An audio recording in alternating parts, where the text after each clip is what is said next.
hit my music. It is the Wrestling Podcast. I'm your host, CW. Thank you so much for listening. Make sure to hit that bell on YouTube and subscribe to your boy on any and all platforms, or just on YouTube, because it's all right there. Go to ohwrestling.com, ohwrestling.com for more. Thank you so much for listening. You know I appreciate you. I say it every time I record this, but I mean it every time. I appreciate you. I don't even know your name, but the fact that you spend 10 minutes with me, remember that I am your friend. Today, we are talking about the Royal Rumble. You know what? I've just decided. From now until the Royal Rumble on January 27th, every episode is going to be about the Royal Rumble. How about that? How about that? I don't even know how many episodes that is, but we're going to do it. Or at least we're going to try to do it. I don't know if I can come up with that many Royal Rumble I mean, I could. But today's topic is the surprise of the Royal Rumble. I was reading an article on Cagesideseats, hashtag not an ad, but they are my favorite wrestling news source.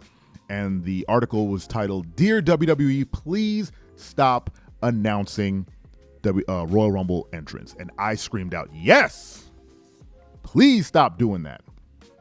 Please. I don't need to know who's going to be in the Royal Rumble. I'd much rather not know. Back in the day, there were segments that made learning who was in the Royal Rumble a little fun, right? They had their little lottery thing. They would turn that, lottery ball wheel, and then, certain superstars, high-profile superstars would walk to the back, and they would have some sort of vignette where they would pick out their number, and they would react, and you kind of gleaned where they were in the Royal Rumble by their reaction. So they would smile, and you'd be like, oh, they're probably later in the Royal Rumble, or they would frown, and you're like, oh, no, they're probably number 2. Then they had really fun ones with, like, Eddie Guerrero and Ric Flair, where Guerrero stole the ball from Ric Flair, right? That did happen, right? I'm churning. I'm looking through my old brain. But those segments were fun, and they gave, learning who was in the Royal Rumble some flair, no pun intended. But they never announced everybody, obviously. These days, they tell you who's in the Royal Rumble from jump, and they have this whole deal of people declaring themselves in the Royal Rumble. So I think one of my issues is, number one, I don't want to know who's in the Royal Rumble. I'd much rather the Royal Rumble be a completely secret thing. We'll get back to that. Number two, I don't understand the rules now of declaring yourself for the Royal Rumble. So back in the day, it was like you were just in it, right? If you were on the main roster and you were pretty high profile, you could put two and two together and understand that certain people were going to be in the Royal Rumble. But they didn't tell you who everyone was who was in the Royal Rumble. These days, they have full graphics of the entire roster who's going to be in the match. And you're like, dude, half the fun of the Royal Rumble is seeing the ridiculous special entrances that come in. And they've had a lot of good ones. And, this year is no different. There's so many superstars that can show up. Naomi, there are rumors that she's coming back.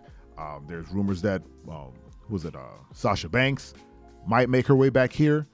There's Andrade, who just left AEW and has been talking about going back to WWE.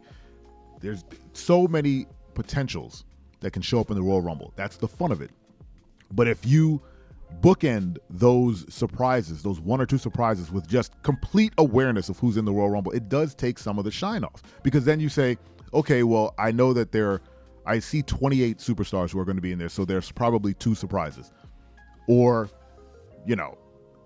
we have, a full roster that we've seen, and maybe there are no surprises, or they'll swap some people out or whatever. Whatever the case may be, it just takes away some of the mystique. Now, that being said, the Royal Rumble is still the best gimmick match WWE has, and however they frame it is fine. But I would personally love it if it was more of a secret ballot that you never knew who was in the Royal Rumble, and have the superstars play up the fact that they don't know who's in the Rumble. So what if, we're doing what ifs, what if on the day of the Royal Rumble, they made a whole storyline of No one knows. So everyone show up, everyone put on your gear, and then they have like a backstage cam and they put the entire roster, NXT, SmackDown, Raw, everyone's just sitting back there waiting.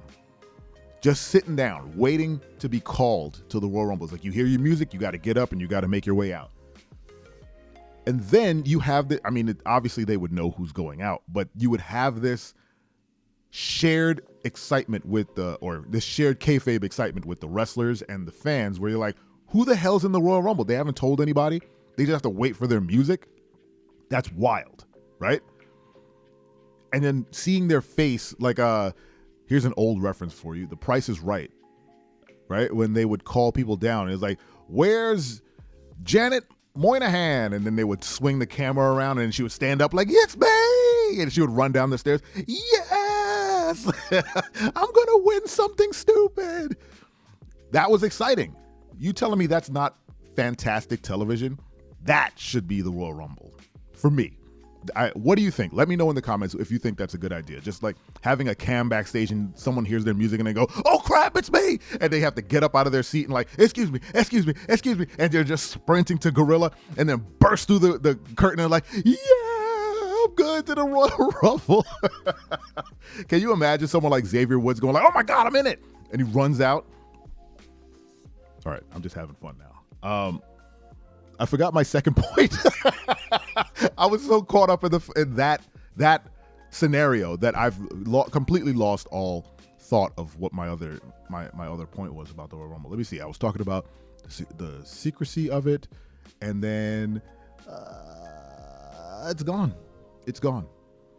It's gone because I love that idea so much. Just having people be surprised, or at least faux surprised, heading out into the arena. But yeah, I'm not a big fan of the announcements. Oh, I got the idea. The other one is having people declare their entry into the Royal Rumble opens up a weird can of worms of what are the rules to get into the Royal Rumble, which is something I don't want to think about, but I can't help it when you present me with an opportunity to start nitpicking. I do it all the time. You heard it in this podcast. I do it in my life. If you give me an opening, I'm going to be like, but why? So the moment Bobby Lashley or Becky Lynch says, I declare I will be in the Royal Rumble, I'm declaring my entry. Outside of them being a top talent on the roster, what gives them the right to put themselves in the biggest match outside of, a WrestleMania main event? How do they get the unmitigated gall? What is the gumption to say I'm going to be in this match and give myself the opportunity to potentially win a title shot at WrestleMania? How do they get that? Obviously someone told them that they could, but in kayfabe, like they just walk to the ring and say, I'm declaring that then why doesn't everyone just run out and declare that they're going to be in the Royal Rumble first come, first serve? Is that what it is? Is it first come, first serve? Is it, there's like a list in backstage and they're like, oh, I can go out and declare that I don't know. And the fact that the rules aren't clear to me anymore bugs me. Again, it bugs me as much as professional wrestling could bug me, which is not very much because it's all, goofy nonsense. But yeah, don't add rules that I don't know what they are and how things work. And if anything, they should just have like Royal Rumble qualifying matches like they've done before, which makes more sense. You have 5 qualifying matches. Those people qualify if they weren't in the Royal Rumble, and the rest of the people are secret. And then you have a whole bunch of surprises. I mean, that's just my opinion. What do you think? Let me know in the comments. Maybe the next episode about the Royal Rumbles, we'll talk about some of the best surprise entrances in the Royal Rumble. Yeah, that's a good man. I have lots of topics for this podcast, guys. It's going to be fantastic. Thank you so much for listening. Make sure to hit that bell and subscribe. And don't you ever forget. I'm your friend, but if I ever see you in the ring, I can beat you. Don't you know? Yeah.